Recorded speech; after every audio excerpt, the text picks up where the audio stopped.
What's up, guys? This is a brand new episode of the MMA Complex. My name is Josh. And I'm James. And it is October 25th. It's a Thursday night.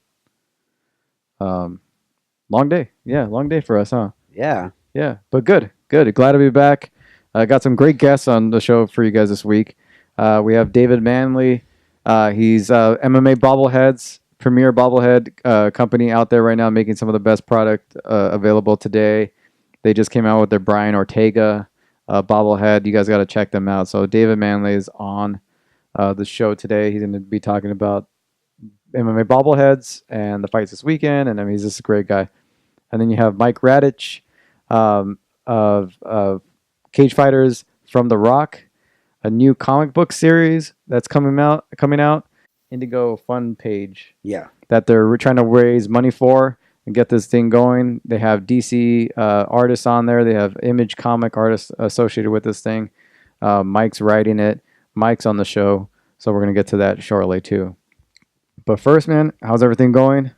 Brand new episode. Glad to be back. What's going on? Yeah, man? good, man. It's Halloween's around the corner. And then I think once Halloween passes, I think Thanksgiving's like in another couple of weeks. And then the holidays. And I mean, Halloween around our area gets crazy. I don't know how your house is. You just live down the street from me. Yeah. But it gets crazy around here. And I think because there's a lot of schools around here and there's a lot of kids. And it's just like last time we counted like 1,300 pieces of candy that we handed out. Yeah. Like I can't even imagine. I'll be in Fullerton, so I don't know. Like, oh, yeah, that's right. You go to your girlfriend's house. Yeah. Like we're going to pass candy and just watch movies. So yeah. That's what we did last year as well. We were talking about horror movies. You just watched a couple, like The Village. The Village. I saw Halloween over the weekend. The new one. It was. I didn't hate it. It was good. It was different. It's a complete different story. Yeah. It's a 6-year-old Michael Myers. I just saw Venom. You saw Venom. You saw Venom the week before. I saw Venom this week. Yeah, I saw it the weekend it came out. Yeah. That was a good movie, man. I liked it. I loved it. I liked it. I've been waiting to go see it. I just haven't had time, and we're both big comic book fans, and I usually go and see every comic book movie that comes out, and this one I think pleasantly surprised on how it turned out. Yeah, I mean, if you go in there with zero expectations, I think you come out very satisfied. It was only an hour and a half, an hour and 40 minutes tops, so it was short and to the point. Had a good action sequences. They didn't go too long because in comic movies they tend to go a little bit too much with the action. Yeah. I think Venom had the right amount of balance between comedy, action, and then to tell their story. Yeah. I thought it was pretty good. Pretty good movie. That was a home run. Entertaining. I took my little brother with me and he enjoyed it. Are you what are your thoughts for the guy that the casting for Carnage? With Woody Harrelson? Yeah. Oh, I loved it. I thought it's a perfect casting right there with Woody Harrelson, and just even him in the like, I don't want to give it away, spoiler alert. But at the end, I already did, but yeah, kind of, yeah. So Carnage is being shown at the end credit scene, and then you have Woody Harrelson, who I think is perfect for the role, and he even just that little bit of scene that we have 5 minutes or so, you see the how it's going to be a good movie because he plays like the psychopathic serial killer who ends up being Carnage. And yeah, I'm really excited for the franchise. I wonder though if they're gonna, because I know it's separated from the MCU. It is, yeah. So I wonder if they're gonna intertwine Spider-Man in some way, but I doubt it just because Spider-Man's involved in the MCU. Yeah, they talked about it. They talked about the reason they made Venom PG-13 was so potentially, if they could work something out, they can bring in Spider-Man or bring in Venom over to Spider-Man. I mean, you kind of have to. I mean, Spider-Man's a very important person in that world. Yeah, at some point you have to. I think they could get away with maybe one more movie. Yeah, just with Venom and maybe obviously we're throwing in Carnage and all that. It is like the fact that Venom was. I mean, he is an anti-hero in the comics, but he's more of a babyface than an anti-hero. In the movie. Yeah, he is. I didn't mind it though. I know the character is somewhat like that, and I think they probably toned it down a little bit. They didn't go too like R-rated, or they didn't go too dark, just enough. And I thought that was fine. I like Tom Hardy. Tom Hardy's awesome. Yeah, that's cool. Yeah, no, I enjoyed it. And then another movie I just recommended to you was The Witch. Yeah, probably see that. Yeah, you got to watch that one. Halloween Crazy night. movie. Crazy movie. It's on Netflix right now. That one's great. It's been out for a little while. I think since 2016. Mm. But yeah, that was a really good one. So yeah, Halloween's coming up. Got some good fights this weekend. I think we should get right into the big news of the week. The biggest news of the week. Mighty Mouse and Ben Askren are potentially the first ever major trade among two organizations in MMA. And you have ONE FC with Ben Askren and UFC with Mighty Mouse. And they're looking at working out a deal and to trade the two, which is it's crazy. I mean, it came out of left field. You know, I mean, who really expected this? And what's your initial take on it? What were your thoughts on this news? I had to read the headline twice or three times. Yeah, because you never hear the trade. Like you hear the word trade when it comes to major sporting leagues like the NFL, NBA, MLB, etc. So the word trade in an MMA headline it's kind of nuts. Mm-hmm. Just because the MMA business is different, and as far as business goes, like you never hear or see of fighters being traded to different promotions. Yeah. So that was really intriguing, that headline. But I think that I was surprised knowing that DJ was on the other end of that trade. Yeah.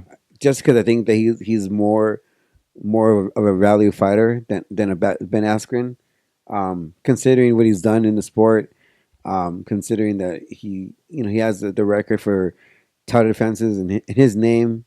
I think he's more established than Ben Askren, so I was kind of surprised that the UFC is willing to let him go. But at the same time, I'm not.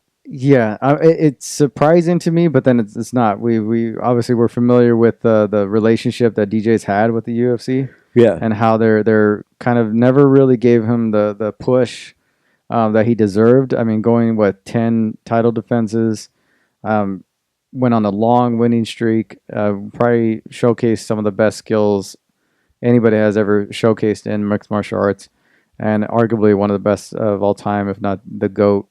I think the only knock on him is the fact that he's at a lower weight class, and people don't give those lower weight classes enough credit, I think. But skill for skill, it's hard to compete with DJ. At first, I didn't like it. I didn't think necessarily it was a good trade in terms of what we're looking to what value. What value. I mean, I think Ben Askren brings the marketability and the trash talk. But how many fights can you? I thought to myself, how many fights can you really get out of him? Maybe one or two. And to me, I just feel like he's never really necessarily been tested against the top level competition, and I feel like give him enough time, and give the other fighters enough time, and fighting against the top 5, he's going to get exposed. I just feel that way. He might get one or good 2 fights out of him, trash talk, some beef, him and Woodley, him and GSP. You can sell some pay-per-views, but it depends on who you match them up with, and I think you can get more out of DJ. You might not be able to get more butts in the seats, I guess, in the short term, but in the long term, you got probably one of the best of all time in your pocket right there, in your roster. Yeah, I don't know. To lose DJ and TJ, the super fight, and to lose Cejudo and DJ too, to lose those 2 matchups, I thought is kind of sucks. I don't know. No, it does. Especially the Danny Cejudo fight. I think the first fight was pretty close. So seeing them run it back will be really interesting. But I mean, DJ too. Like he's hasn't taken that many damage in his career.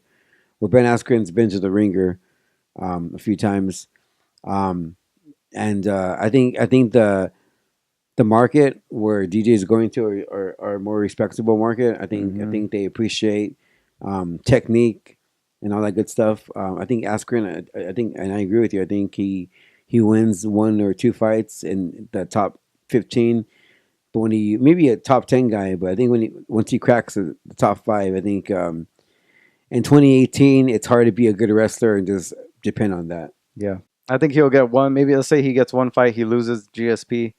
they'll chalk it up as just like a thing that happened. They'll give him another big fight, and I think he might lose that one too. I don't think he beats Woodley. I don't think he beats GSP. I think there's way too many good wrestlers in his division. I don't even think I think even Colby Covington gives him a good fight. So we'll see. I think short term gain. I think it works out for both fighters. I think in the deal it works out for both fighters. Organizations is one thing, what they can get out of the fighters, but I think in terms of what the fighters gain, Ben Askren gets some exposure, gets some money, gets the big fights that he's wanting. And then you got DJ, who's going to get respect, who's going to get money, he's going to get paid, and he's going to get a huge, brand new fan base. And probably he's going to get, promoted the right way. And a deep roster. I think they're going to be in Asia. You're going to be able to find a lot more fighters in his weight class that are a part of ONE FC than you would, in the UFC. And to me, another big thing stand out in this whole thing is the fact that how big ONE FC is. The fact that they could come to the table and even negotiate a trade.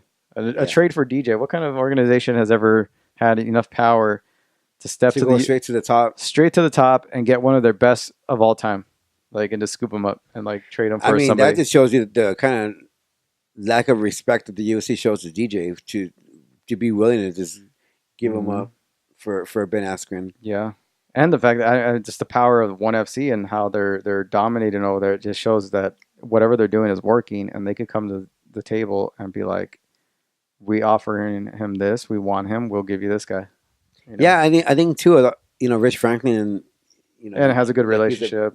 So he's a fighter, so he knows what a fighter feels or what he thinks, and he knows how to talk to a fighter because he's a fighter himself. So I think that helps a lot too. A big thing with the ONE FC is that there's talks of them potentially getting a TV deal, a network TV deal soon over here in the States.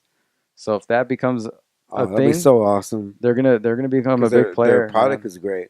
Their product is great, and they have their app, which everything is free.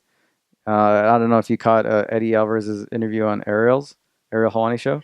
He talked about getting a 8-figure contract, and he's just like, I'm gonna have a whole new fan base, and I'm gonna get pushed, and I'm like, he's gonna make money. I'm a part of the company in a lot of ways. Good for them. It's good for them. I think it's good to have more major MMA companies than just the UFC and the Bellator. I don't necessarily think there's any loser in this deal. I really don't. I think you can debate on what each fighter brings to the table and what you could get out of them, and there is debate there. But I think there's no losers in this. It's the organization, the fighters. Yeah, exactly. The fans. Everybody wins. Yeah.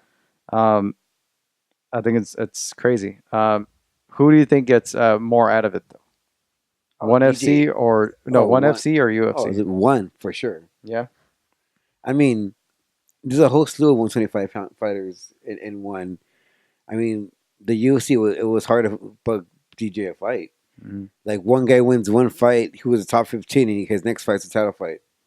He rematched pretty much everybody almost. Yeah, and I think DJ. I think ONE gets the hands up here. Yeah. I think long term it's ONE, short term UFC. Yeah, I think so. That threw me for a loop on that one. That came out of nowhere.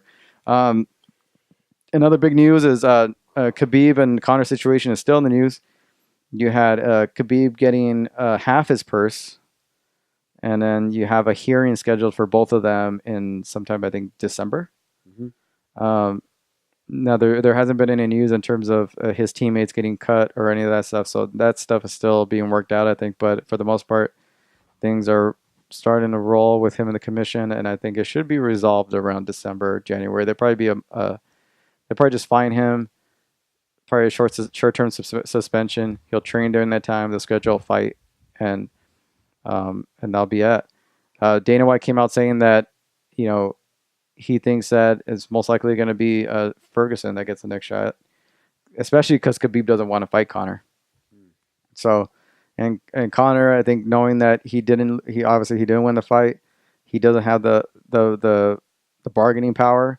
So he says he's willing to, fight whoever, fight someone else. So that's kind of good, and I think it's good for the fans. You know, you get to see fresh matchups, and eventually, I think Conor and Khabib will most likely fight again. But it'll be interesting to see. So, do you like the route that everybody's taking in this thing, or do you think they should just make the rematch? No, I think the rematch is too soon, especially Hmm. how like the way it ended and how the fight played out. Yeah, I think it gives Connor a quote unquote tune-up fight, to yeah, get his bearings back, and he can properly train for Khabib. I think it gives the fans something that we all want to see is Ferguson, who deserves that title fight more than anybody else in that division. yeah. Um, so I think it's good. I think that you book that rematch right away. It doesn't make sense sport wise, and then like you just saw a pretty much one sided fight. I think it'd be good that Connor can do his own thing and have a fight of his own and get his confidence back. Not that he lost confidence, but it's good to be in there again and just get that win again. And I think with time, I think fans will be more excited with the big enough gap of time. I think so too. Yeah. Crazy stuff happening this week. So we're gonna get to our first guest, David Manley of MMA Bobbleheads. Uh, Great guy, great interview. He's gonna break down his. He's gonna give us at least his picks for the fight this weekend. We'll go over that later between each other. But um, here's David Manley of MMA Bobbleheads. Nice. Feel free to ask whatever you No, want. of course. No, I wanted to get you on the show at least for today to talk about bobbleheads, MMA bobbleheads, and then kind of break down some of the news and the fights and all that. Just to touch on that real quick. But I really wanted to get in deep with the MMA bobbleheads and Yeah. Absolutely. so Yeah, for sure. I talk about them every day, and I love it, and hopefully I get to still talk about them, from here to come. But I always love talking about the fights. So anytime you want to switch the subject and start talking about Ustamir or Artem or whatever, let's do that too. I'm excited for this weekend's fights. Yeah, let's get right into it. So okay, so with MMA bobbleheads, talk about what drove you to start this? What was your conception of like how did you come up with the idea, and what drove you to really come up with the MMA bobbleheads and the quality of the product? I think which really stands out amongst others. Thank you very much. Yeah, so it wasn't a long thought out process for me. It was as simple as I went on to go buy a Dan Henderson bobblehead one day. I'm a big Dan Henderson fan, and I have been for a long time. He's like my sports hero. Yeah. Some people have Kobe Bryant, some people have LeBron or Clayton or whatever. I'm Dan Henderson. I think if so when they didn't make a Dan Henderson, you love Hendo, even whether you love him or hate his. For maybe he knocked out your favorite fighter, you still got to love Hendo.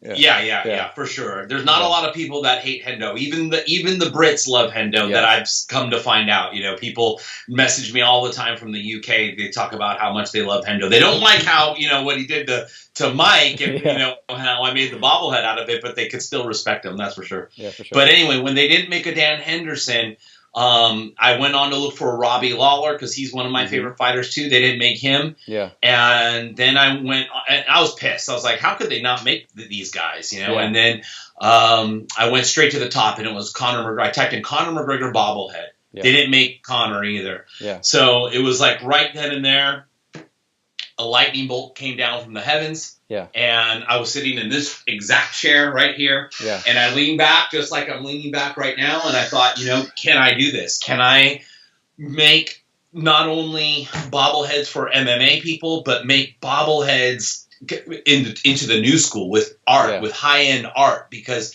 bobbleheads have looked shitty for 50 years. They've always looked the same. Yeah, and the guys never look like who they're supposed to look like, and that's what pisses me off. It's just like you're trying to, even though they're free giveaways already, just put a little fucking effort into it. You know what I mean? Just a little bit of effort. Yeah. And as I started researching bobbleheads, I started just realizing more and more that they've always been the same. Nothing has changed. Nothing. And I have an art background.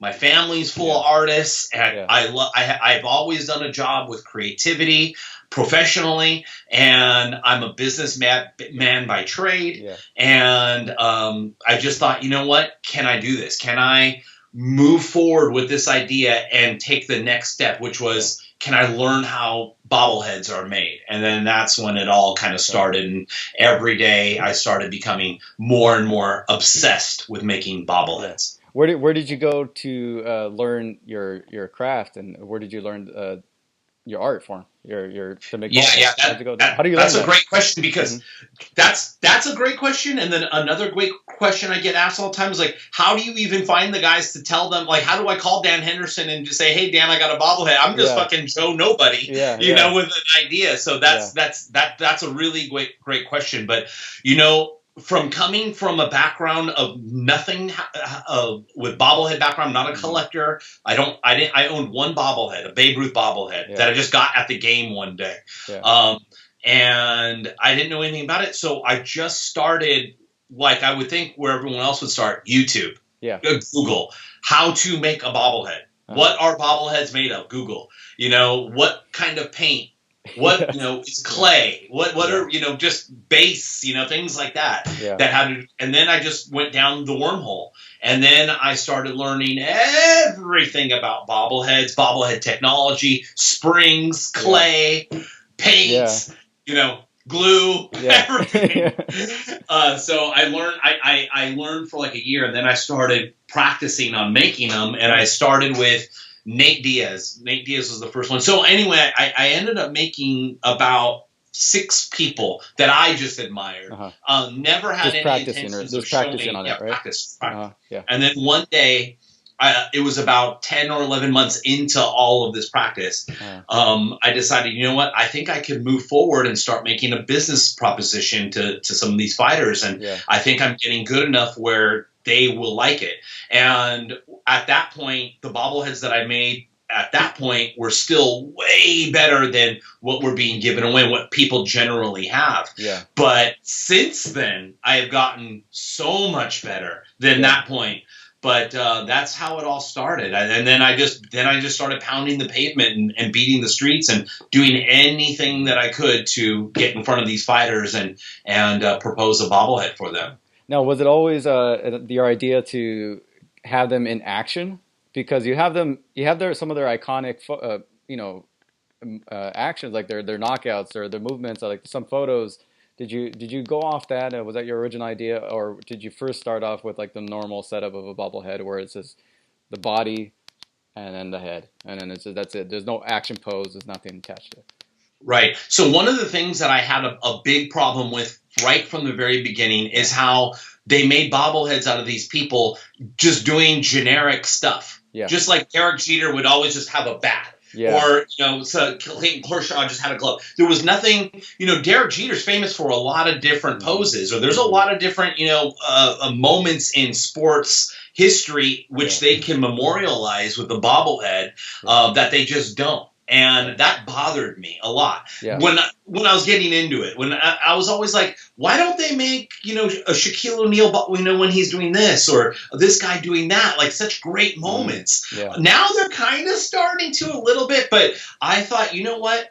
The fighters that I want to make them out of, I want to make them in their best moment that every MMA fan would know instantaneously where that was from. Like when you look at my Dan Henderson, you just know UFC 100. That's the H-bomb Mike Bisping. That's it. But you can't say that about other You can't say that's Clayton Kershaw in Game 2 of the World Series against the Astros. You can't. They don't make it. And so I wanted to do that. That was the number one. I wanted to make their iconic pose for what their glory moment was. And then secondly, I wanted them to look like the fighter. So I wanted to take the realism from, you know, the total cartoony bobblehead. I wanted to take it really over the top. Even though my bobbleheads are still cartoony, I'd say that they're 75% realistic and 25% cartoony, whereas normal bobbleheads are like 95% cartoony. So that's the biggest difference. And then the last thing I wanted to do is, and this was a non-negotiable for me, and this is what I think is going to set me apart from other people, is I wanted to contact the fighter and let them know that I want to work with the fighter side by side in the design and production of these bobbleheads. So what that meant was I want to get a green light from the fighter on every step of the way, on his anatomy, on his hair color, his skin tone, on the pose, on his shorts, everything. I want them to be along for it. And then finally, on the boxes, I want the fighter to really roll up their sleeves and help me design their box personally. Like I have a box right here, like for example, like Bruce Buffer. This is my Bruce Buffer box here. Like, nice. I went to Bruce's house and I'm like, hey Bruce, like, what how do you see yourself besides obviously the, one of the greatest announcers of all time, UFC announcer? Like, how else do you see yourself? And, then we started just kind of playing around with some different ideas, and he loves vintage movies. He loves old race cars. He loves classic things. And then so, he would tell me that information, and then I'd go to the drawing board and I'd come up with different ideas for Bruce, and then we would then start, molding it from there. So like, he loves race cars, so I put like the classic. You put those stripes on there. Yeah. Yeah. He loves vintage, so we kind of made it a little two-tone.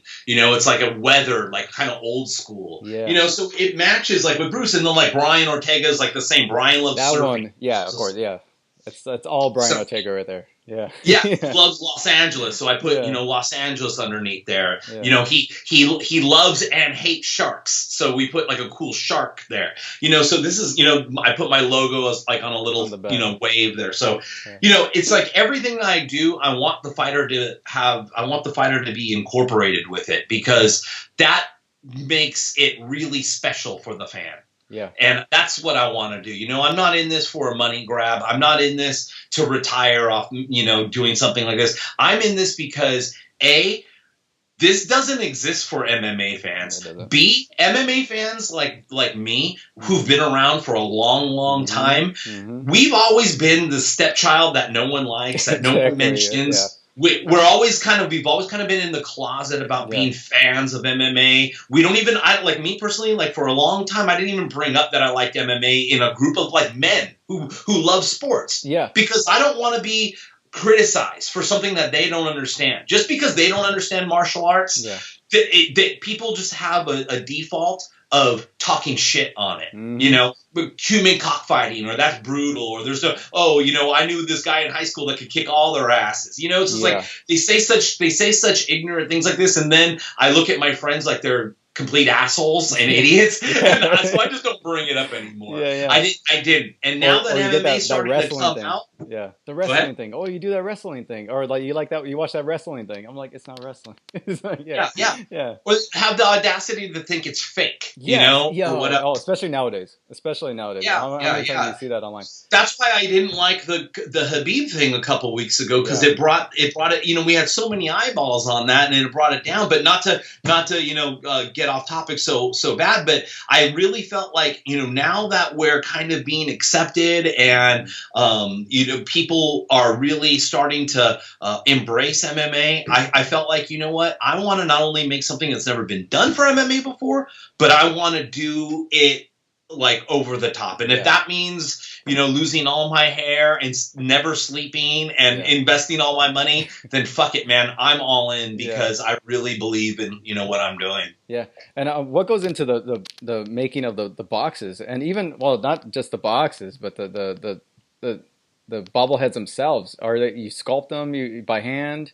It's a long process. I started with clay. We started by clay, but I don't want to bore you with the process. But they're made all over the world. At any given time, I have 4 or 5 people on the bobblehead at any given time. So I have different artists that help me, design and make the figure, and we're always going over it. So I have like a master painter that I work with. Yeah. So it's a long process. Each bobblehead takes, I want to say, from start to finish. Like I started last night on my newest fighter, and I'm predicting that we'll be done with them in March-ish. Okay. So that's how long the process takes, because it's such high detail. And when you're painting these by hand, it's just very, very difficult to do. Yeah. So, the first thing in the whole process is for the fighter to say yes, and that is very hard. You may think that fighters want this, but it's not. No, it's not. I can imagine because, yeah, talk us to how that goes too. Because like you contact the fighter, and I don't think people realize, at least how fortunate outside of the sport, how even in the sport, how fortunate we are to be a part of the sport and be able to contact these fighters and to get a hold of them. They're so easily accessible in a lot of ways, most of them, and it's not the same thing in other sports. Other sports, there's no way you're gonna contact Kobe Bryant or anything like that. They're not even gonna shake your hand most of the time. So it's like, it's so that's just one step, and then to get them to sign off on it, to talk to the managers, the agents, and then how does that contracts in terms of their likeness? How does that go? Yeah. Not only can you not access those guys, those Kobe Bryants, those high level athletes, but if you're at the game and you're fortunate enough to have a seat like in the tunnel area or by the bench, and they do something magical and you stick out your hand for a high five, they won't fucking touch you. They won't. You know what I mean? They won't. They don't give. I mean, it's not like they don't give a shit about you, but they don't have fan interaction like MMA athletes do. MMA athletes, you'll see an athlete, get choked out or whatever or win, they hop, over the cage sometimes and run into the crowd. Yeah, exactly. Yeah. Remember Jose Aldo like a couple of years ago? That was one of my favorite moments ever. That was awesome. That was one of my favorite moments ever. Yeah. Yeah, but man, it's kind of tough to get a hold of these guys initially. I mean, that was really, really hard. I was doing some grimy shit to get in front of these guys. I was waiting in lines mostly, autograph lines, and I'd walk and I'd get right up to them and I'd say, no disrespect, but I don't want an autograph. I want you to I want to show you a bobblehead that I'm making of MMA athletes, and I want to know if you're interested in making them of you. Yeah. And they'd be, kind of confused, like, wait, what? Yeah, because there's no bobbleheads made of MMA athletes, first of all, and everyone's coming for an autograph. So like, who's this guy? Yeah. Who's this 40-year-old guy coming up on me like this? So I would do things like that, or I would go to places where the fighters were, see the friends of the fighter, and I'd go up to the friends and say, hey man, look, because they'll talk to you because they're just normal dudes. Yeah. So I'll show them, hey man, look what I'm making. And I can make one of, whoever you're hanging out with, whatever fighter it was, if you can let them know, here, I'm going to send you the photograph or whatever, let them know. And, it was always like, oh, this is really cool, whatever. But it was always a no. So a lot of fighters said no. A lot. Many fighters said no. Yeah. That aren't even on the UFC roster anymore. Guys that were fighting on the Fight Pass prelims were saying no, and I couldn't understand it. I mean, I'm not charging them anything. It's something cool that I'm making, but they all were saying no. And then finally Dan said and then when Dan said yes, then Chuck said yes, and all these other people started saying yes, and now I'm living a dream. It's just really unbelievable. How was that first conversation with Dan? How did that go? Yeah, that's one thing I'll never forget in my entire life. I mean, it sounds like a simple question, but at the time that I spoke to Dan for the first time, I was already about 13, 14 months into this. Already tens and tens of thousands of dollars deep into this. I was getting rejected left and right. I was starting to have like some self-talk with myself saying like, Dave, what are you doing with your life? What is this? Are you going through a midlife crisis? Is this something that only you see that is cool and just everyone else doesn't? And I was getting to that point. I was starting to get depressed. I was starting to get like very questionable on my decision making on going down this path. And then when Dan was interested, he saw the art, and when he was interested, somebody who connected us told me that Dan was going to be calling me in 10 minutes. And so just, let him know. Let him know, what's going on. So I was at the hotel in Vegas, and, I started freaking out, like not, like a little girl freaking out, but I was just like, wow, this, Dan Henderson's about to call me freaking out. This is unbelievable. But then I started thinking, well, then I have to, tell Dan about this too. So I had to get over like my crazy fandom, and Dan called, and I just, my heart probably hasn't gone that fast since, I was just so excited. And Dan was like, yeah, man, let's get together and look at it more closely. Yeah. And so I ended up meeting Dan personally, but that was a feeling that I'll never forget. I'll never forget. I mean, I hadn't had that feeling until about 2 days ago when Dana White on Instagram did a video of my bobbleheads and put it on his Instagram. That's awesome. Dana White did, and he thanked me for doing it. And I was just like, I almost got brought to tears when I saw that. When I saw that Dana did that, I know that's kind of a pansy thing to say, but when you put so much work into something, I don't care what it is, brick lane, whatever, and you take a step back and you're like, oh my God, I'm doing it. It's and you put so much into it. It's it's, I don't know, it's meaningful. It is, and I think people don't realize that, like, a lot of people in the industry do. It's media, promotion side. What you're doing right now it's all a passion. It's all a passion project. It's all driven out of passion, and monetary gain. You hope to get that as much as you can, but a lot of it just comes out of heart and out of your own pocket.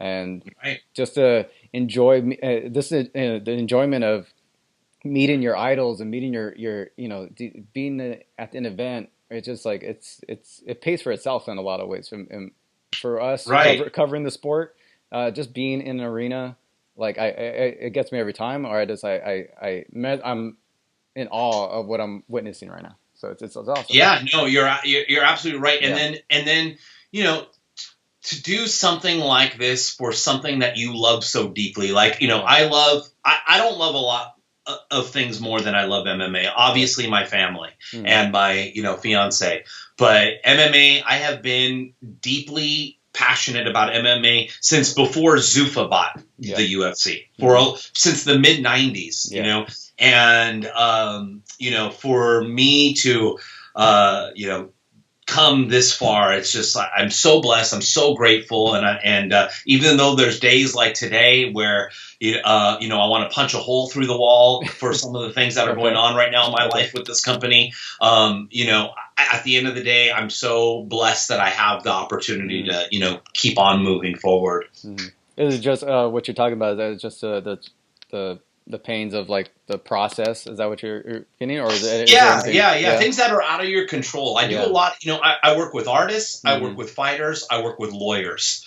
It's not the most cohesive group of individuals that you can possibly work with. There's a lot of, lawyers want one thing, fighters want another thing, artists are on their whole other time schedule, and here I am trying to do the best work possible, and sometimes it gets very, very frustrating. A lot of times people don't have the vision like you have, and people's work ethic aren't like your work ethic, and they don't see things like you see them, and it gets frustrating, and sometimes people don't do what they say they're going to do, and that frustrates me personally. That goes across the board for anything.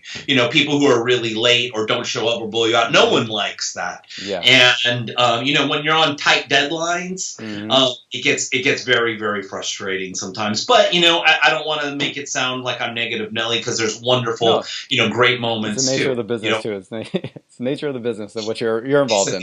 For sure. Yeah. It's a roller coaster, man. It's a roller coaster. Like, today something happened to me, like where I said I wanted to punch a hole in the wall, but a half hour before I started talking to you, I just finished the artwork on my next fighter, and it came out beautifully. I'm so happy with it. I'm just looking at it going, man, I can't wait to share this with everyone because it's awesome. So, it's a roller coaster. Get a lot of highs and a lot of lows. I'm excited to find out when you announce it, what that next one is, because I'm hoping, everybody has their own favorite fighter, but I'm hoping it's one of my favorite fighters, but we'll see. Who is a couple of your favorite fighters? If you're going to go long time, all time, you got to go BJ. Active. Go active. The next fighter I'm releasing is an active fighter. It's an active fighter. Ooh, I don't know. Who are a couple of your favorite actives? Who's a favorite active of mine? Who do I like watching right now? Max is always a good one. I'm excited to see Max. Who else? Well, it's not Max. That's for sure. Max. I know you just did Ortega. That'd be kind of weird to do Max right away. Yeah. No, I'm Team Ortega. That's all the way. That's for sure. No, I love Ortega. We've had Ortega on the show one time, so it's great. Ortega's awesome, man. God, there's so many. I don't know. I can't even. There's so many people right now. I can practically guarantee you that this person that I'm going to release next year going to love. He kind of falls into that that category of the Dan Henderson that how can you not like this guy? Yeah. You know what I mean? He's an all around good person and a great fighter. So so I'm going to be releasing the next guy in the first week of December. Nice. So I just wrapped up the box art just a half hour ago. So I'm so excited about it. Yeah. Yeah. And I see on your Instagrams you post up a lot of art and different art from different people. And are you a fan of art? Are you a fan of artists? And or is it just that you're in the art field? Is it like something that you're my whole life I've been a fan of art. Yeah. Mm-hmm. So I grew up, in my life, Josh. I don't remember ever not owning a camera in my life, like a manual camera. My dad was a part-time photographer, and I just grew up with a camera at my side at all times. So I've always been into art, creative process, obviously photography. I think probably I would say most of my life I had a dark room in my house, so I developed all my own photographs. Okay. I did my own chemicals. I took art classes all the way to my senior year in university. Yeah. I was in shows and things like that. So yes is the answer. I love art. I love all forms of art. And, I try to sprinkle that in my Instagram a little bit. Yeah. Sometimes people get a little bit, they just want nothing but fighting. But I think it's interesting that I'm so passionate about martial arts and art, and I think it's like kind of a cool combination because in martial arts, you have to be creative and think outside the box and do, there's a lot of creativity in martial arts. And I think that translates really well. And I'm happy to, bring a little bit of that into what I do. As a matter of fact, like with Brian Ortega, the commercial that I released for Brian, it's all photographs that I took of Brian, and we put it into like a 30-40 second little commercial that goes to music, and it's all Brian doing things that he loves to do, like surfing, and he loves hanging out with his friends and family and skating and singing with his guitar. So Brian and I have become friends, and I was hanging out with Brian, and I just followed him around for a couple days and just did photography of him just being Brian. And I ended up putting all those photos together and making a pretty cool commercial out of it. So go to my Instagram and check it out and turn on the sound, because all the photographs go with the sound. It's pretty cool. Yeah, no, I hear you on the art too, because I was always growing up. My big thing was a comic book artist. I was a big fan of comic books, big fan of the art mainly. Sometimes I wouldn't even read the book itself. I'll just look at the pictures. I was just in awe of the process of it. And I was always a big fan. I still go to all of the conventions and all that stuff. So I'm a fan of. So when you're talking about, I don't want to bore you with all the details. No, I'm a fan of those details. Like even from when it comes to music and art, just people that are creative, I'm always curious about the process of it and how they go about it. Even with the podcast I do, like I put a lot of that, I take from people who are creative and what their process is in different genres and who I look up to, and I kind of try to emulate that in my own. This is kind of like an art project for me in a lot of ways. Yeah. So what I put into this podcast. Yeah. The most important thing that you can do as a creative person, or really as anybody, even if you're an analytical and you're just, grabbing your briefcase and going to work every day, the most important, in my opinion, the most important thing that you can do is you got to not only stay true to yourself, but stay true to the process. And if that process is a creative process, and it's a thinking outside the box process, and it's a process in which maybe a lot of people don't understand, but you're staying true to it, then the outcome will be there. Yeah. I mean, it may not be the outcome that you necessarily are envisioning, but as long as you're staying true to the process, that's what the most important thing is, in my opinion. So when you do your podcast and you want to do it a little bit different, or play some funky music, or take bits or whatever, that's what's going to make you stand out from the rest. And same with me, when I'm doing little funky different things, it's like, you know what, if you don't like it, that's cool, but this is me, and this is my vision, and this is how I see my art for these athletes. Yeah. And, I work with some athletes who don't see it at all. And they're like, wait, that's kind of weird. What you're telling me that you want to use is strange. Yeah. But then there's guys like Brian who are like fuck yeah, dude, that sounds awesome, man. Let's go for it. Let's try that. And I'm just blessed with most of the athletes that I work with are the let's try that kind of guy. Now, aside from obviously monetary gain and to grow the business in general, when I saw that your bobbleheads, I was like, okay, yeah, MMA doesn't have bobbleheads like this. Maybe MMA doesn't have bobbleheads at all. I think the only thing that really the UFC ever did, or anything close to it, was I think Bellator has a couple of bobbleheads, but they're kind of your standard style bobbleheads. A lot of times they don't even look like the athletes. I think the only one that came out was like Kimbo. UFC came out with the pop figures, but those are cartoonish, very cartoonish. So when I saw yours, I was like, wow, these are unique. They're different. And I thought, you go to Clippers games, you go to LA Dodger games because we're here in LA. You see those bobbleheads and people take them home. I'm like, wow, that would be cool to attend an event, a big event, and to take home a bobblehead. Like pass them out at, and is that something that you thought about, maybe getting a deal down the road with like the UFC or another big organization and having your bobbleheads be their official kind of? Yeah, that's a great question. Couple things with that.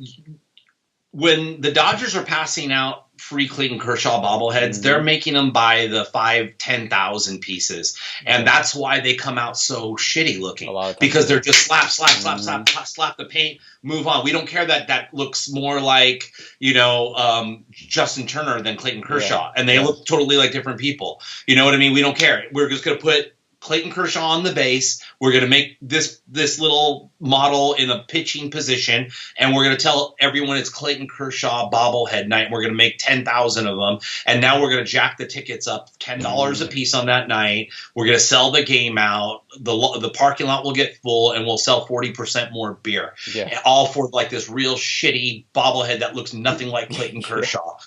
The difference between that and what I do is just the high intensity of the artwork and the craftsmanship. I can't just slap together this Bruce Buffer, or Chuck Liddell. Chuck Liddell, to make 1,000 pieces took me almost 6 months to make. And I have a team of artists working with me. So, and they cost money, to make. So unfortunately, I never see this as a free giveaway, because someone would have to pay for it somewhere down the line, but with that being said, I can see this maybe as more of like a kind of a collector's piece that they put in the merchandise section or in the store. That too. Where people were willing to, purchase them for whatever amount, and they can have a nice piece of memorabilia with them.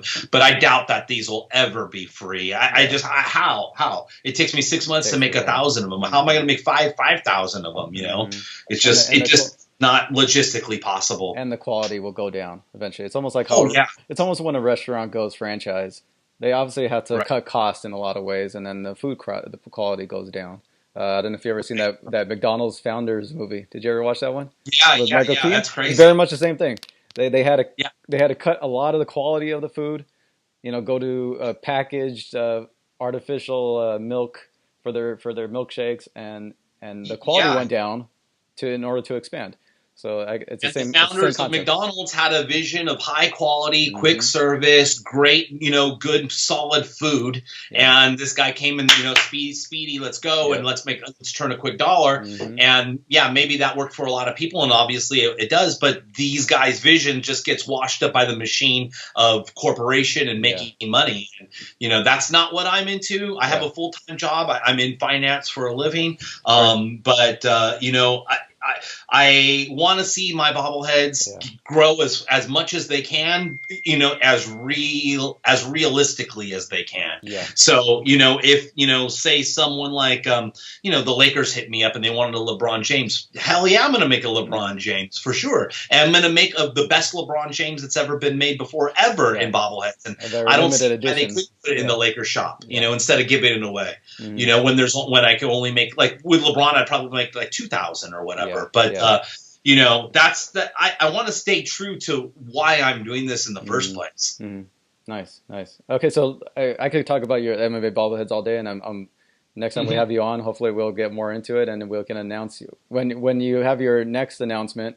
We'll get you on, around that time. I'm actually announcing something in what's today's date? October 23rd.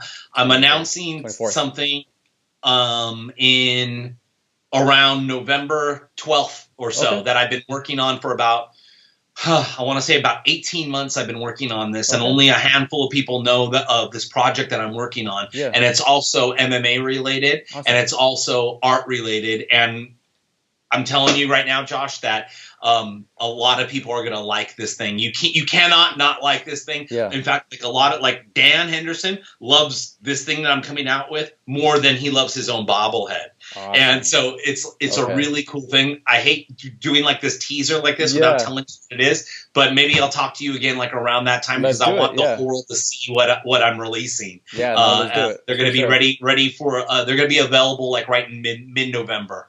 Awesome. Yeah, let's get you back on around that time too. I'm excited for that. So let's do some MMA talk real quick before we let you go. Yeah. Who do you like this weekend? Vulcan or? Well, I like. Okay, let's talk about the fights this weekend. But let's see. I'm gonna go with Vulcan. Okay. And I know it's not a popular choice, I think, right at this moment because Anthony Smith is so hot right now. Well, he is the favorite. He's the 2-1 favorite. He is the 2-1 favorite. But Uzumir, I think, has that power, and I think because he lost against Cormier, people are writing him off a little bit. So I think he. I don't know. Did he lose? Did he fight after the Cormier fight?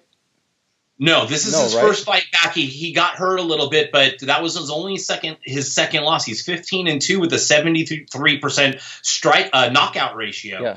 And that's he's why I'm really, going really with him because I think he's still dangerous, and I think people are writing him off because he got dominated by Cormier. But everybody gets dominated by Cormier, so it's right. And if you're talking about fighters versus their opponents, you have to talk about the opponents of Anthony Smith. Yeah, Anthony Smith he's 2-1 in his last 3, but his last 3 have been Rashad Evans, Hector Lombard, and Shogun. Guys that are, it's not even arguable that they're coming down the home stretch of their career. They're on the way up. He's a tough guy and he put on a great performance, but there's levels to this, like Daniel says, and I don't know, it's gonna be tough. But one thing that I like for sure in this fight is that I think it's gonna not go to the distance. I think there's gonna be a knockout either way. Yeah. Well, hopefully, I mean, if my prediction is correct, then Ozdemir with his signature nickname of what's it? No time. Yeah, hopefully it sticks to that. Makes me look smart then. So are you going with Anthony Smith or are you going with Ozdemir? I'm going to go with the under in that fight. I'm going to bet I think my bet for that fight is going to be that the fight won't start the 3rd round. Okay. It's kind of a bit of a favorite. You got to bet 200 to win 100, but I don't see that fight getting to the 3rd round. I think that we're going to Anthony Smith in his last couple fights have ended the fight by knockout in the 1st round. So I think they're going to come out. I think they're going to come out banging, and I think that Anthony Smith is probably going to lose, and it's going to be a knockout. So under, not to start the 3rd round is going to be my bet. All right, we'll see. We'll see if we're correct come this Saturday. Then. Okay. Another thing, the big news today, which I'm on this podcast we're going to get into, but I want to get into with you, is the deal. A potential trade deal with Demetrius Johnson and Ben Askren, ONE FC and UFC. I don't think this is the first ever major trade deal that I know of happening at all. I think most people are just shocked by this news. But what do you make of it? Has it been official? Is it official? No, but it's as of all the news outlets are reporting it. It's in talks.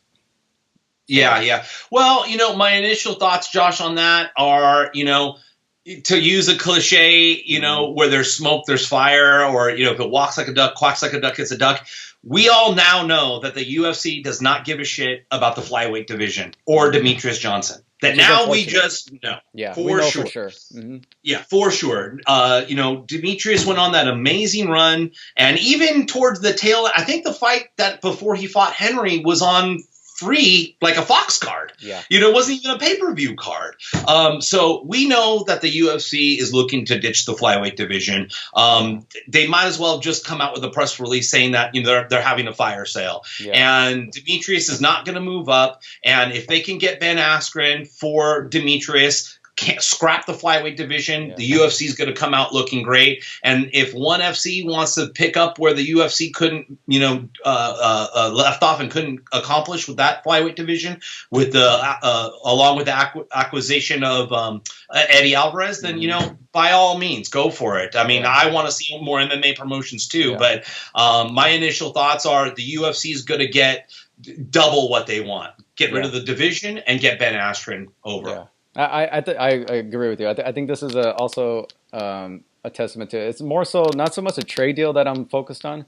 I'm more of like, wow, we obviously know what the UFC thinks of Demetrius Johnson. It's there's no hiding it now. They once he lost his title, okay, you're gone. We're gonna try to do what we can to get you out of here. They want you. Okay, we'll take you. Let's get Ben Askren over here. Right. There's that, which is sad. Which is sad. It is sad. But you know what, Josh? If this is a business, and even though I don't like it, I understand it. Yeah. And if someone like DJ can't put butts in the seats or sell pay-per-views, then who will in that division? Who can? Yeah. And he wins like glorious fashion. Yeah. Who else is going to be more charismatic and just awesome to watch than DJ? If he can't draw crowds, I don't know what else he can do really at this point. Right. Yeah. So, but I'm happy for him that if he does make the move, he will get the pay he deserves. He will get the love and the attention that he deserves from that organization, because they seem like they treat their fighters really well and they promote their fighters over there really well. It seems that if you heard Eddie Alvarez's interview on Era Hawani, he was obviously ecstatic of the deal he made with them. So hopefully Demetrius gets the same thing. Well, these fighters, Josh, they have a very limited time in their career where they have the most optimal time to make the most optimal amount of money. And they got to strike when the iron is hot. And good for Eddie Alvarez to do whatever he needs to do to provide for his family, because he's won a belt in every promotion that's out there. So for him to be able to transition over to a promotion that's going to pay him for what he thinks his value is, whether the promotion is, a well-known one like Bellator or something that's growing like ONE FC, good for him for making the money. Yeah. And I think other aspects of this deal, this talk, is the power of ONE FC.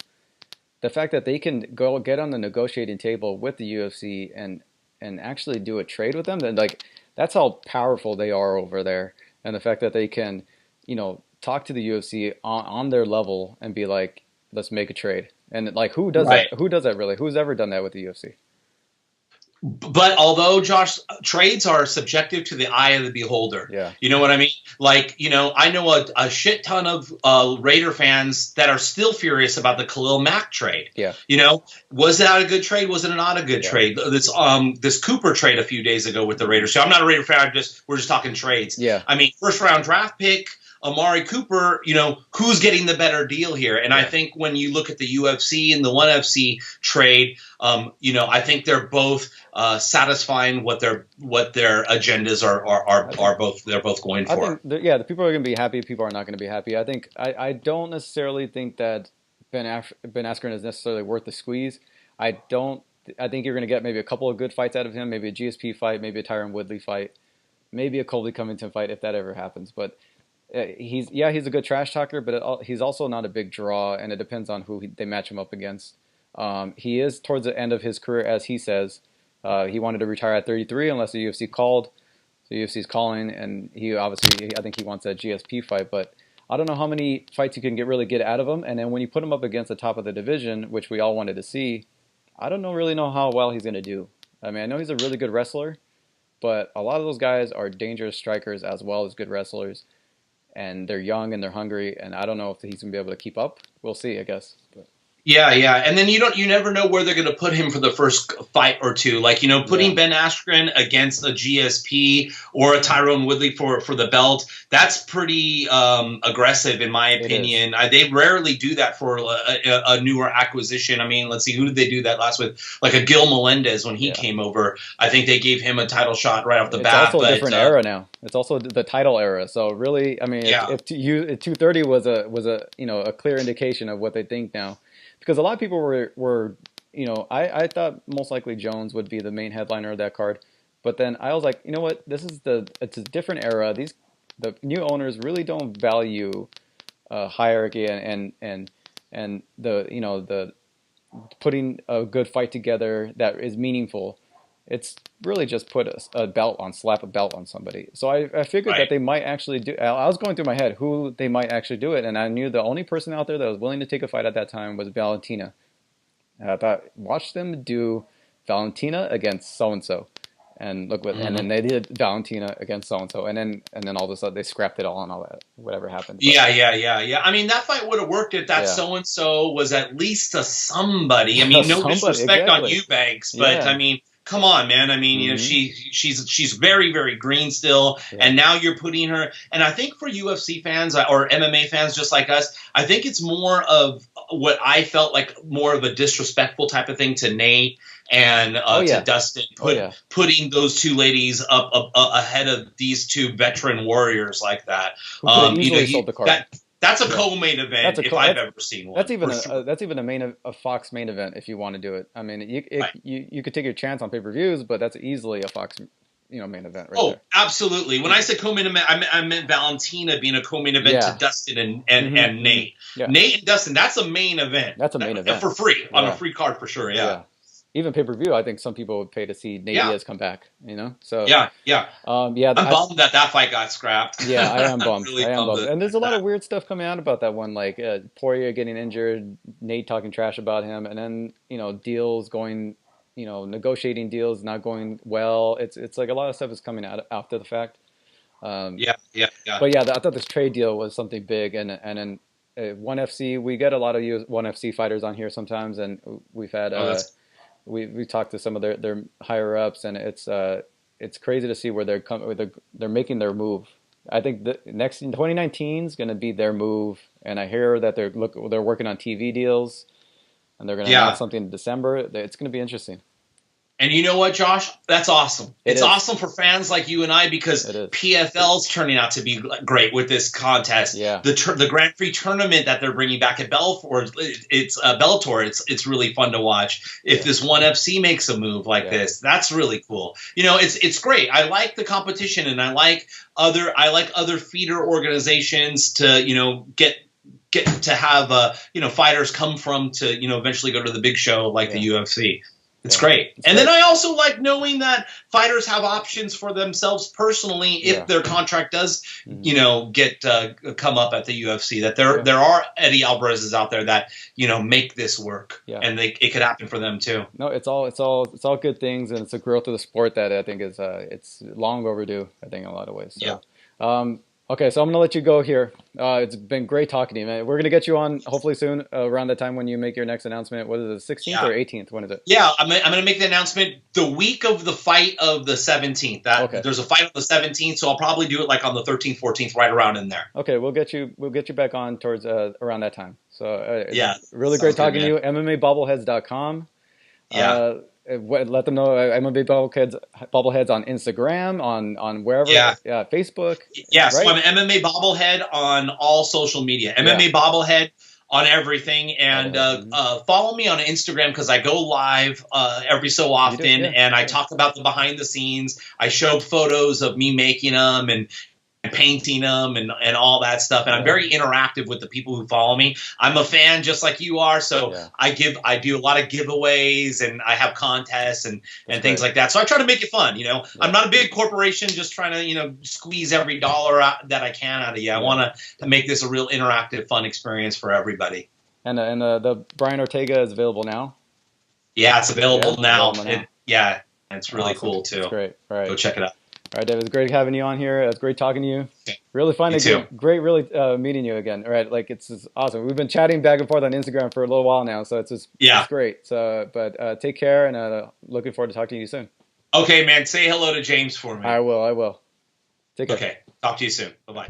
And that was David Manley of MMAbobblehead.com. Go there. Buy one of these products, man. It's probably the best thing in town. Obviously, you see the passion that he has and the work that he's put into this, and it's just like the product shows. And we might actually going to have some to display here on set, so it's going to be pretty cool. Yeah, I'm excited for that. It was a solo interview. I couldn't be there. I think the days got mixed up. Yeah, scheduling wise, it just didn't. It just got mixed up, and then it ended up just being me and David. But it was a good conversation. He's looking forward to chatting with both of us next time. He's got something big. Obviously, you heard the interview. He's got something big to announce. November, end of like mid-November, 18th, I think. You know, Kobe sends us that Roy McDonald one. No, he doesn't. I don't think he has a Roy McDonald. No, that's a different one. Oh, okay. Yeah, it's a different company. I think it's like a. It's a I know what you're talking about. The with the bloody nose. Yeah. Yeah. No, this one he has the Dan Henderson. He's got the Chuck Liddell. He's got Brian Ortega, Bruce Buffer.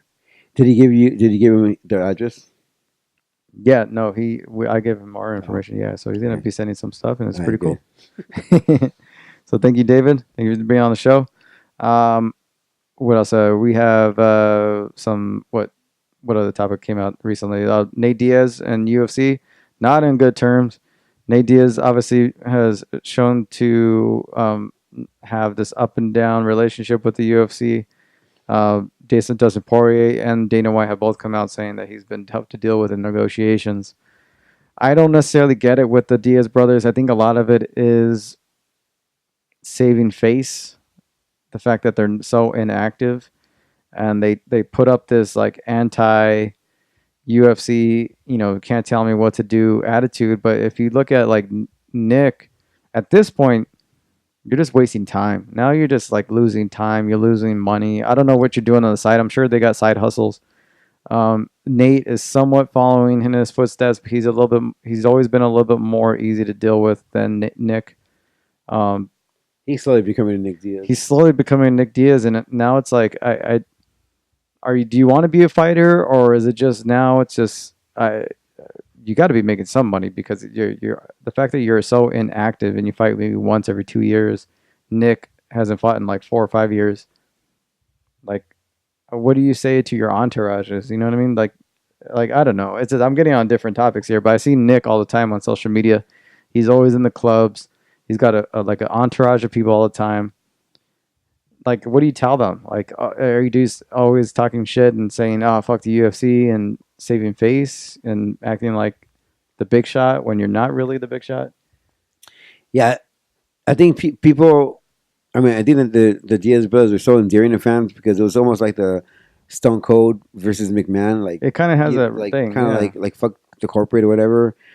It gets to the point where that becomes like old news, and it doesn't become cool anymore. It becomes more like a burden. Yeah. I mean, especially with Nate. I mean, he was never like this. It just seems like he tries to be like his brother way too much. Yeah, I think early. He had that.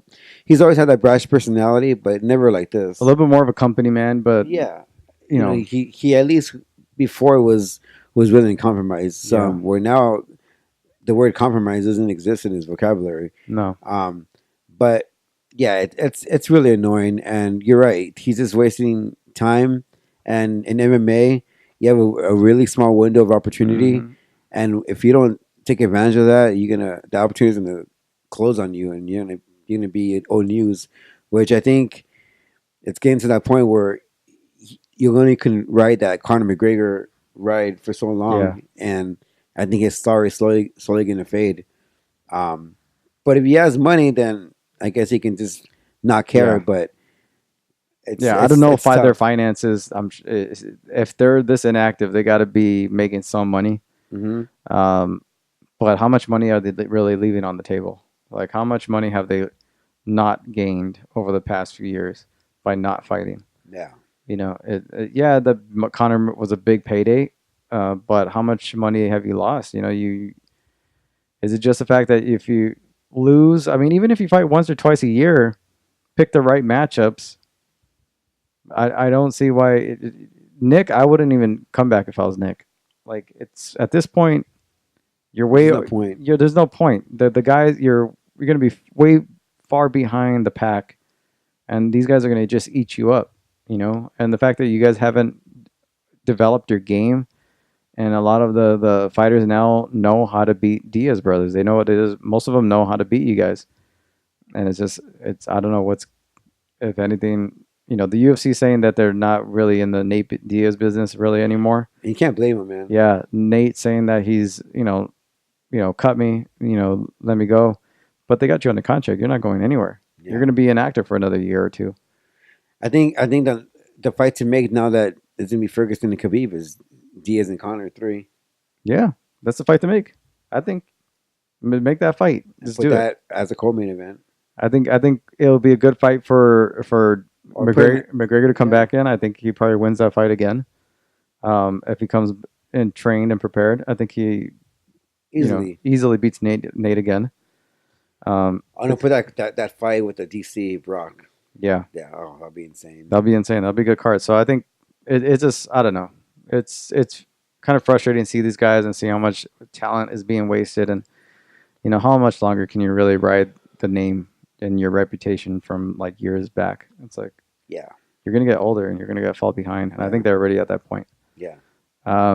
Yeah, I don't know. So there was that just came out, and I was just want to bring that up. But let's get to our next guest right away. So we got Mike Radich, Cagefighters from The Rock, his new comic book series. They have a fun page on Indigo. I believe I'm saying it correctly. He's gonna, give you all the information too.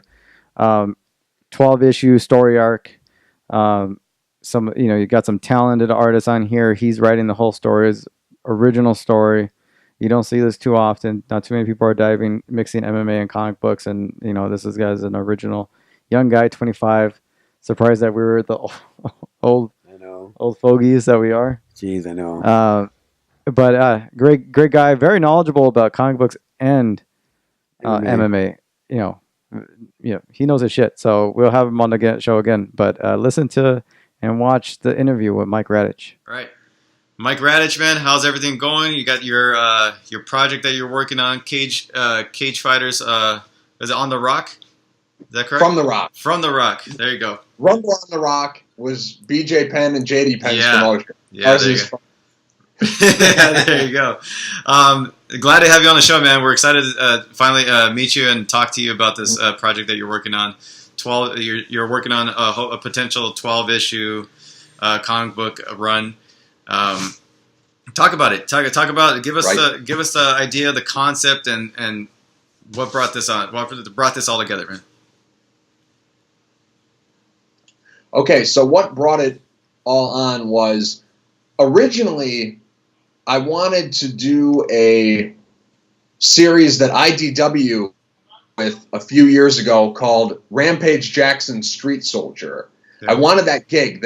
Rampage Jackson had licensed his image to IDW to have a comic book series made about him. He didn't write it. He had a little bit of creative control, but there was a series based on him that IDW put out a few years ago. I think it was 2013 or 2014. I'm not sure on the date, but I really wanted that gig because the first ever MMA event I had ever seen on TV was Pride 25 Body Blow back in 2003, and that was the fight, of course, where Rampage Jackson became the #1 contender for the Pride middleweight title after knocking out Kevin Randleman, and that's when Vanderlei Silva got called out that night because he was in the front row of the audience, and he jumped into the ring, and Rampage said, "You're next. You have my belt." And he said, "No," and shoved him. And so that was the first MMA event I'd ever seen. So I'd been a fan of Rampage for a very long time. I've interviewed him myself. I know the guy. I know his story. I really like him. I love his fighting style. Everything. I thought I had, a lot of leverage to get that gig, but they decided to go in a different direction. Yeah. And the series they put out wasn't really that great. It was Rampage, but it wasn't Rampage. It looked like him, but it didn't sound like him. It didn't have the right feel. He's a very unique character, so I was really disappointed with that. But then I started thinking, what can I come up with? I had ideas for this Rampage Jackson series, so there has to be something else in me. Maybe I can come up with my own stuff. So really, everything has worked out for the best. Maybe it was a blessing in disguise I didn't get that Rampage Jackson gig because now I'm off doing my own thing. I'm playing with my own toys. I'm creating my own stuff. So that's really where this came from. It started from me not getting that IDW gig for Rampage Jackson Street Soldier. And really, I'm not using any of the stuff I would have used on that story. Everything is basically brand new. I was going to tell a Rampage Jackson story, not a story with an MMA fighter in it. So I was going to make it very personal to him. So since I'm not using him, I had to come up with my own stuff. And so here we are today. Nice. Oh, nice. Now in 2018, superheroes are really big. You know, like you see the Marvel Cinematic Universe, you have the DC Universe, obviously. Why MMA fighters when you can make a profit on a superhero? Or like make a story. Well, there's a few problems because number one, the big superheroes, the ones that we all know and love, are controlled by two companies, Marvel and DC. So if you're not in with them, you can't use their characters. Right. And part B to that is we have all these rich characters that everyone knows and loves. Mm-hmm. It's very difficult to tell a new story with new characters when those toys are the best toys. You can already go to them. If I want to tell a story about a guy who comes from a different planet, wouldn't it just be better for me to use Superman than to create a guy? Like, everyone already knows that. So superheroes weren't really in the cards. And I also believe that what I'm tapping into is the future of comics. What you just said, everything is perfect. You said it beautifully. Yeah.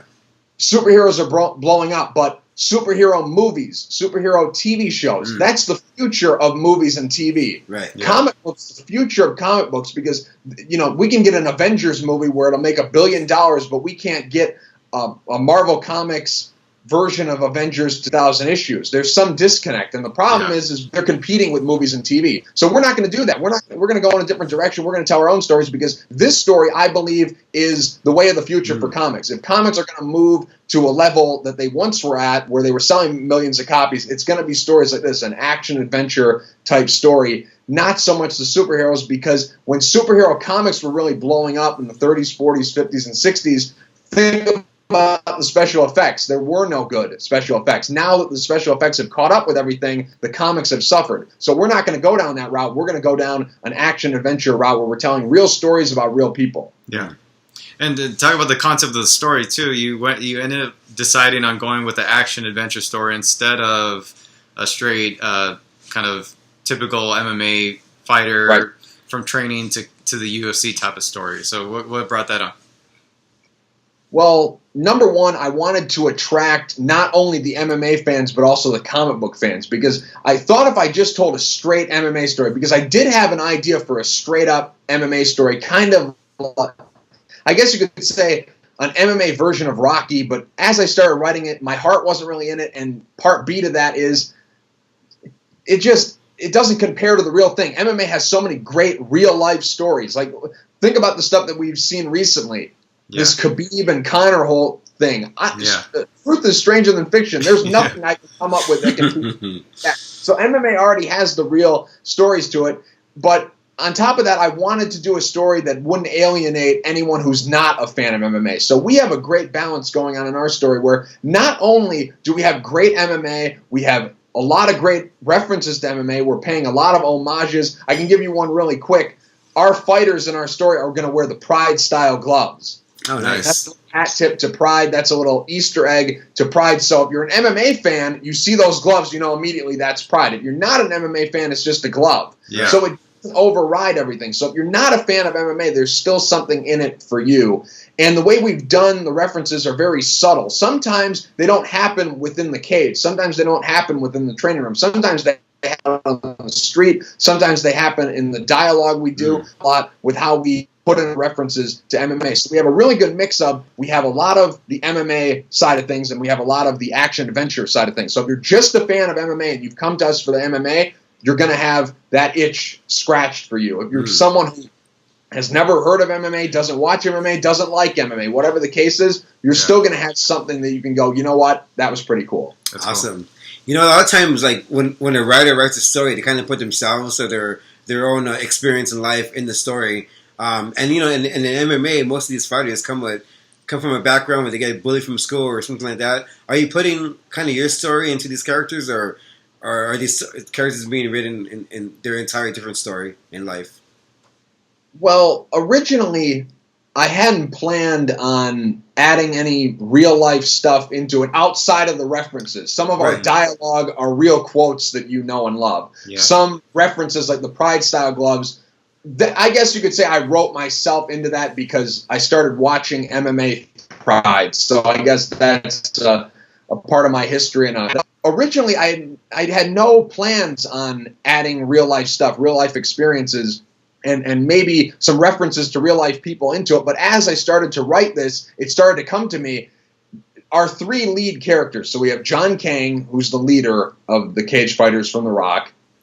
He's kind of like the classic martial artist who got into MMA. So he's a guy who's been doing martial arts his entire life, and he got into MMA as a way to test his martial arts skill. He's not someone who really likes beating people up. He's not really a guy who's there for the blood and guts. He's not a guy who's there for the fame and the money. He's just there to test his martial arts skill. So there's several fighters that you can think of out the top of your head that would fit into that category. So I guess you could say I've used some real life people as reference, but that was unintentional. Then we have RJ Jennings, Rian Jennings. She's the best female fighter on the planet in our universe. And I guess you could say she's based off of people who have come from amateur wrestling or people who have come from football or some other sport but still want to compete and still have that competitive fire lit in them. So I guess she represents those people. And then Razor Roger Neal, he represents those guys that we all know who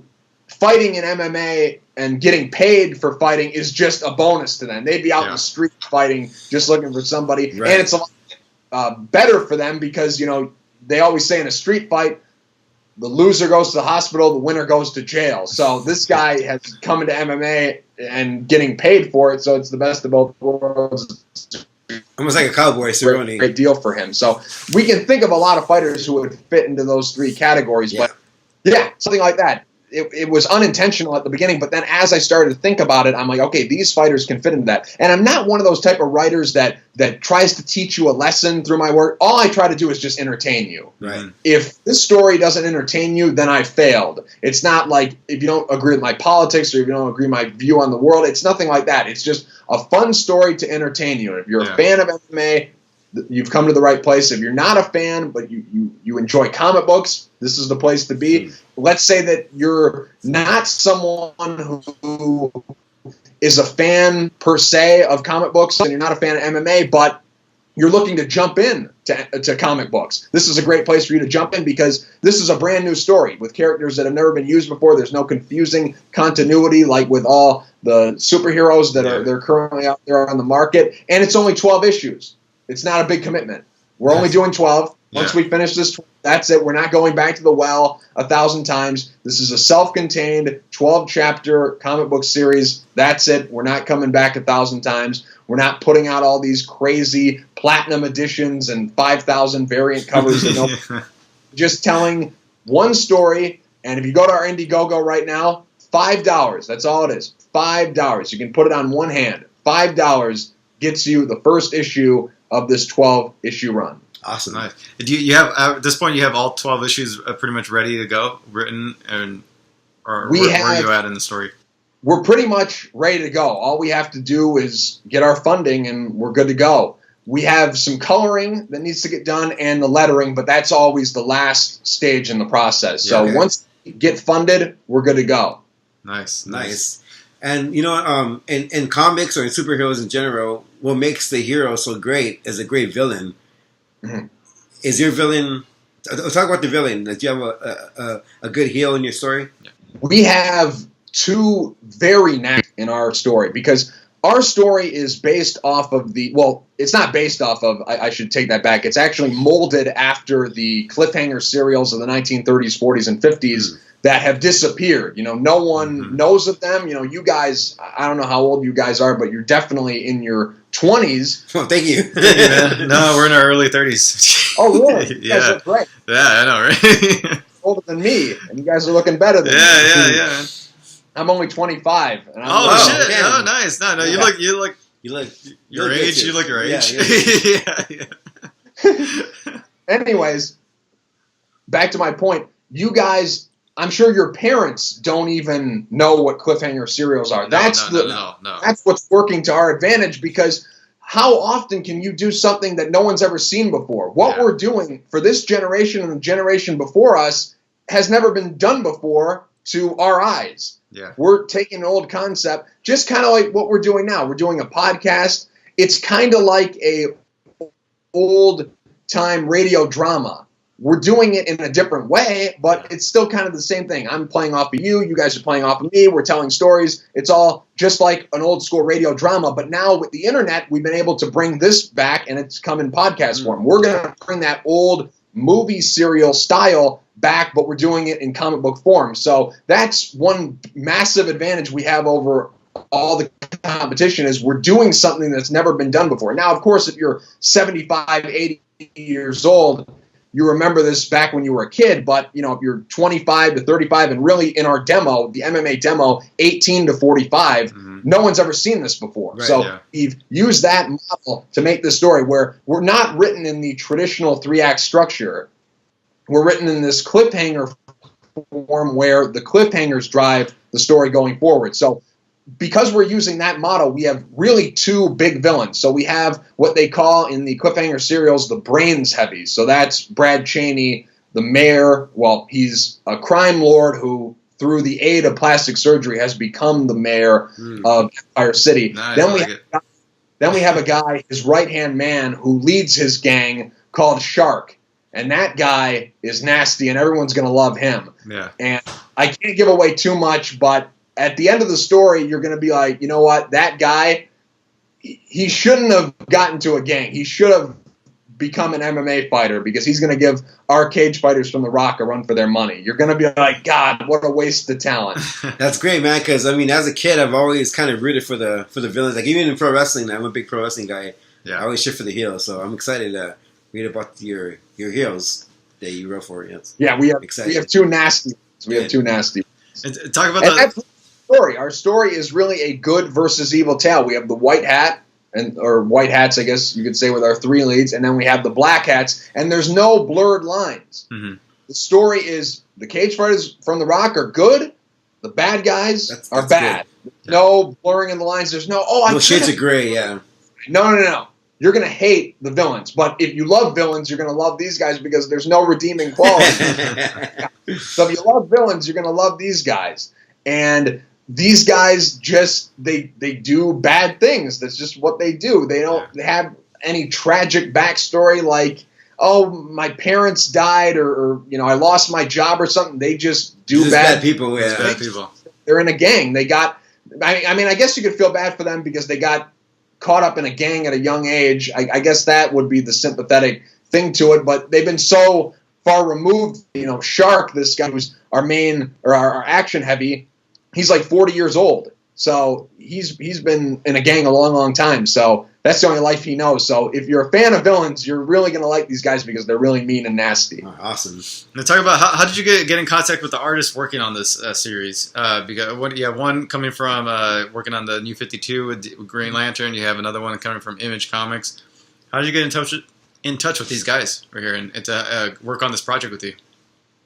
It's very simple. I just tell them the story, and people come running. Nice.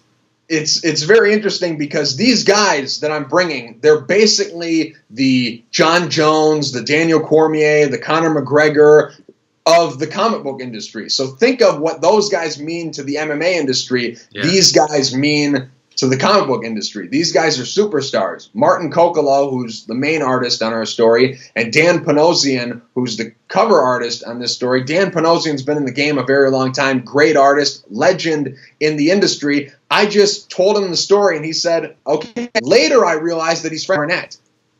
And I didn't know that there was, that when we were talking MMA, that there was a real connection with that. I just hired him because I love his art, and I didn't know that he was a big fan of MMA. So that's awesome. That's pretty cool. And that was kind of weird. So I thought that was strange and funny and a good coincidence. And I'm a huge fan of the War Master, so yeah, something common. And then Martin Coccolo, I really have wanted to work with him forever. And I thought I was going to have to go in there and sell, this is what I've done. This is what I've written. This is, where I think we're going to go with the story. This is and he just said, I'll do it. Jeez. I told him the story. I didn't have to sell. I thought I was going to have to sell these guys. Like, oh, come on, because these guys are huge names in the industry. And I just sent them what I sent to you guys. Yeah. That little write-up. That was it. And they said, okay. Let's do it. All right. That's cool, man. That's freaking awesome. I tell the story to people, and people come running. Yeah, that's awesome. That's really awesome, actually.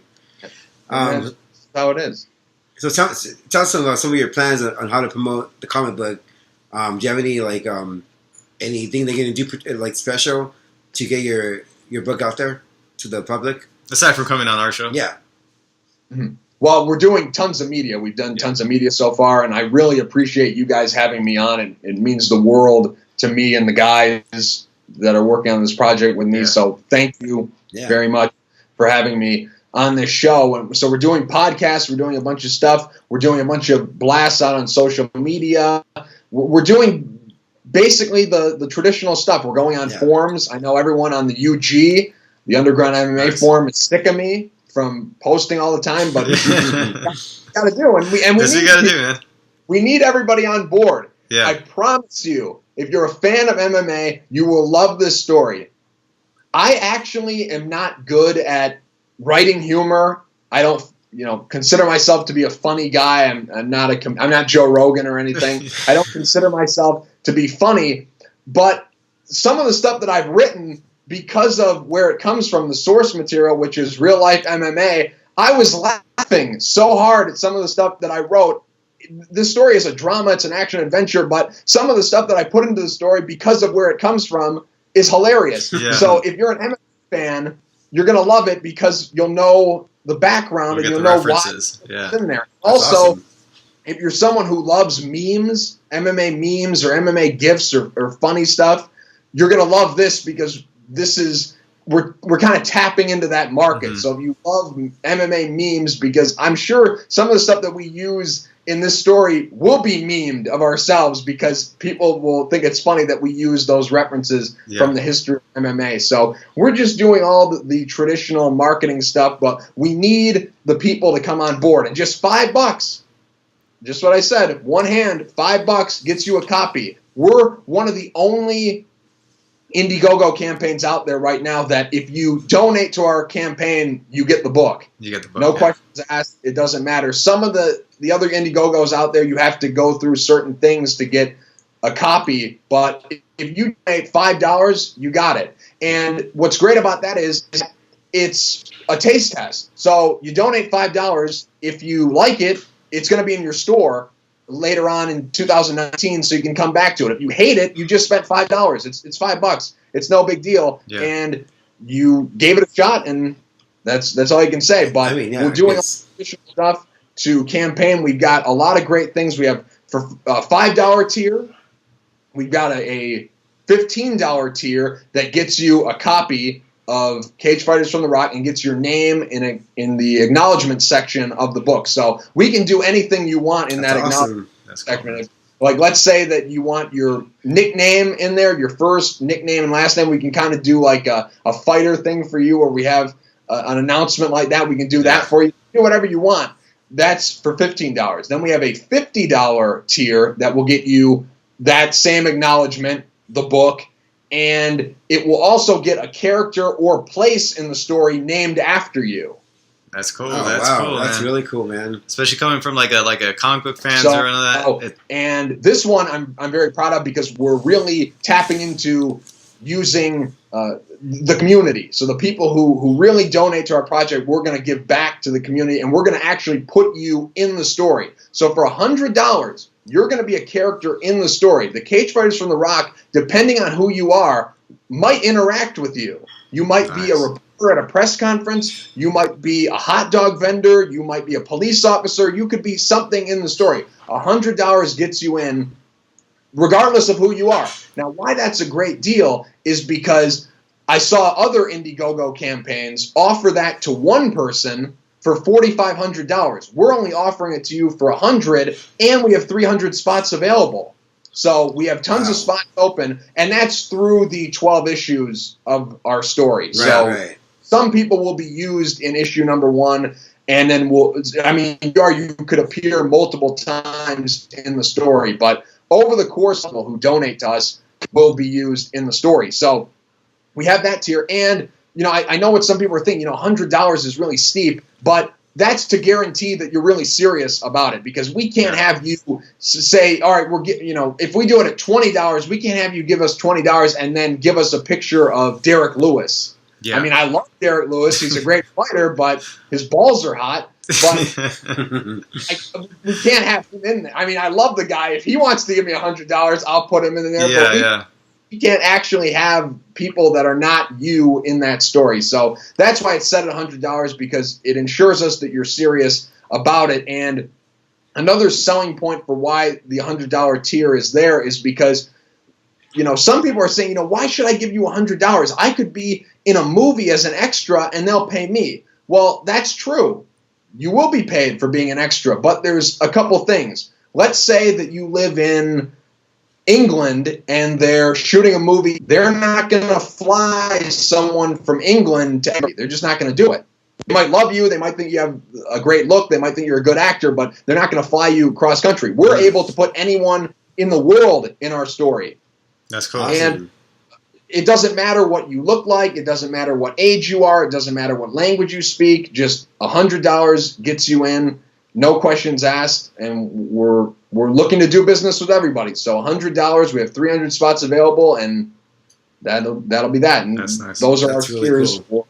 for Go. I mean, $5. I mean, it's like a Starbucks coffee costs more than $5. Exactly. So. Yeah. Yeah. Starbucks. I think it's cool, man. I think it's a great idea. One day. Yeah. It's not going to be just one day. Miss that Starbucks coffee. Cagefighters from the Rock. And you know what's great? Once you buy Cagefighters from the Rock, you can read it while you're drinking your coffee. There you go. Come back around. This is great. I think it's a great concept you have going on, and the work you're putting in, I think, is admirable. And the fact that you're only 25 is another one too, man. It's great. And the fact that you're so knowledgeable about comics and MMA, and just like, I mean, we're deep into comics and MMA. Yeah. That's what we're all about, and the fact that you're of the same mind is great to see. I saw that you guys were wearing Star Wars shirts, and I'm like, I've come to the right place. These guys language I'm speaking, because MMA, comics, all this stuff, it's a culture, and that's what we tap into in MMA. Some people just think it's just a sport, it's a blood sport, it's violence, all this stuff, but really it's a culture. It's like hip hop culture, sneaker culture, and that's what we've tapped into. So a lot of our references, a lot of the stuff that we're going to be putting into this story, if you're a fan of the MMA culture. And if you're listening to this, we know you are, and you guys, you two definitely are fans of the culture. This is a must-have, because it's written by MMA fans for MMA fans. But if you're not a fan of MMA, there's still something in it for you. And if you're not a fan of comics, this is a great way to jump into them, because we're doing something that people aren't doing, because we're using a concept that hasn't been used in many, many years. That's awesome. Yeah, and Josh and I love comics, so we're definitely gonna spread we're gonna do our best to help grow this and get awareness to what you're doing right now, and I think people are gonna love it. So man, it's great talking to you. We got to have you back on the show again soon to chat some MMA or some comic books, and we'll talk to you soon. But thank you for coming on the show, man. Tell them where to find you, and plug all the social media, Indigo, and all that. So let us know. Okay. Right now, we're live on Indiegogo. So if you're hearing my voice, seeing my face, you can go right now and donate to our campaign. We have tiers of $5, $15, $50, and $100. Just $5. I keep saying it. It's just $5. $5 gets you in. 28 pages. 28 pages of story. The traditional comic book is 22 pages for $3.99. We're giving you 28 pages for $5. So we're bumping up, and we're bringing you a concept that you've never seen before. I guarantee you, unless you're 80, then we're back. We're bringing it back. Yeah, it's a throwback. So we're bringing it back. It's a throwback if you're 80, but if you're 18, it's brand new. Yeah. So you can go right now to our Indiegogo campaign, and you can do that by one of three ways, and that's also the best ways that you can follow me on social media. So because the Indiegogo campaign URL they gave us is 10,000 numbers and 10,000 letters, they really screwed us with that. Yeah. So on social media, where can they find you on social media? Is it just through the Indiegogo? They can find you through social media on there, or can they look you up on Instagram and and Facebook? Well, we're going to have to do it the opposite way because to find the Indiegogo, you're going to have to go through my social media because they have things set up. So you can find me one of three ways. First, you can find me on Twitter at Mike, Mike, underscore the little line, Radich, Radich. You can find me on Twitter, and the link to the Indiegogo will be on my Twitter. Cool. Then we have the same address, but it's on Instagram. So Instagram.com/Mike, the little line, Radich. Link to the Indiegogo campaign is in my bio. Nice. So if you go there, link is in the bio. Facebook.com/Cagefighters comic. That's where you can find the Indiegogo campaign. It's on that page, and those are the three ways that you can follow us on social media. Give us a like. Give us a share. If you got friends that love MMA or friends that are into comic books or friends that want to see something they've never seen before, bring them aboard. We'd love to have them. And again, $5 gets you 28 pages, 28 full pages of color comic book. Awesome, man. Can't do any better than that. Awesome. Yeah, well, Josh and I will tag you on our posts. And go ahead. Maybe come on the show one day. Talk some comics, talk some MMA, talk some Star Wars, or what do you want to do, man? Cagefighters from the Rock right there. Yeah, man. So it was a pleasure for the interview, and we'll speak to you soon, man. Yeah. You guys are great. I'm big fans of you guys. I love the work you're doing. I've seen tons of your interviews. I think you guys are fantastic. I love the little chemistry that you guys have together. I think thank you, man. Great. You're too kind. And I can't believe that you guys aren't 25. No. What did you do? Found the fountain? Dude, tell me. We stay under the sun. Yeah. That's what happens. Dude, we're indoors a lot. I'm 38. Are you 38? No, 37. I'll be 38 in March. So. You're 38. I thought you were like 24. I'm 5'4", but I just turned 33. Yeah, with a kid on his way. So yeah, I got a baby on the way. So there you go. Already gonna be a dad. So it's maturity setting in now. So yeah, we'll talk to you soon. Can't believe it. You guys look great. Thank you, man. Thank you. Okay. Anytime you want me back, I'm like Destiny's Child. All you got to do is say my name, and I show up. All right. We love that. All right, Mike, man. Mike, it was a pleasure, man. You take care of yourself, man. All right, take care. Thank you. All right. Thanks for having me on. Later. Take care. Bye. And that was Mike Radich, Cagefighters from the Rock comic book series. Go over there, support, follow him on social media, get the word out. You guys, come on. $5. You heard him. $5. Let's get this going. So I think it'll be good. Thank you for Mike for being on the show. We'll talk to you soon. And if you want to be a character, you can just pay $100 and you become a character in the movies. I mean, the comic book. So be your own character in the comic book. Let's get to some fight picks. You got one championship. I think that's going on tonight. You could just download the One FC app, the One Championship app. It's free. It might have actually concluded already, but I know it's still going on at this hour. When it's in Malaysia, or it's hour time difference, 16-hour time difference. So. Yeah.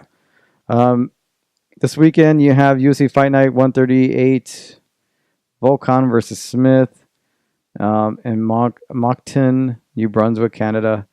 You have Court McGee on the card, Ed Herman versus Gian Vellante on the card, Jonathan Martinez, Patrick Cummings on the card.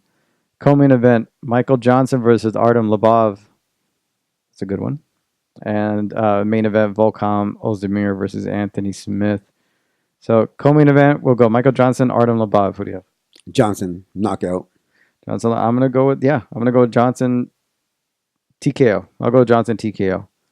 I think his stand-up is just going to overwhelm Artem. I don't think Artem... I don't even consider Artem a good fighter. No, I don't really think he's a top 10 fighter. I think he's going to struggle against Johnson, especially against Johnson. For him to think that he can compete with Khabib, like, come on, no. And even if he could, to think that he might be able to compete against Michael Johnson, I think Michael Johnson's just going to He's so fast and so powerful. Yeah. He's going to overwhelm him. Yeah, even the top 5 guys have a hard time with Michael Johnson. So it's going to be an interesting fight, but I'm going to go Michael Johnson easy. Volkan Ozdemir versus Anthony Smith. It's a tough one. It's not an easy one. Mm-mm. I'm going to limb with Anthony Smith. Anthony Smith? Okay. I mean, I think he's the favorite. Yeah. I think he's the favorite. Yeah. I'm going to go with Ozdemir. I think a lot of people are writing him off and forgot about him because he got dominated by Cormier. With Anthony Smith, I think the fact that he's been on a roll, but if you look at his opponents, and we talked about it with Dave Manley, he gave his thoughts on it too. You look at his body of work, and he's pretty much just knocked off a few old veterans, built a name off that. So, how much stock do you hold into killing off some old legends? Not I much. don't know. So, and is it the power and the youth and the speed?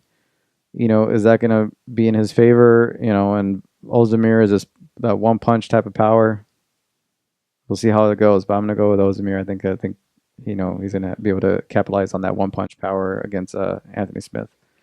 So that's the fights this weekend. So that's our show. Thank you to David Manley, and thank you to Mike Radich, Cagefighters from The Rock, and MMABobblehead.com. Make sure you go check those out.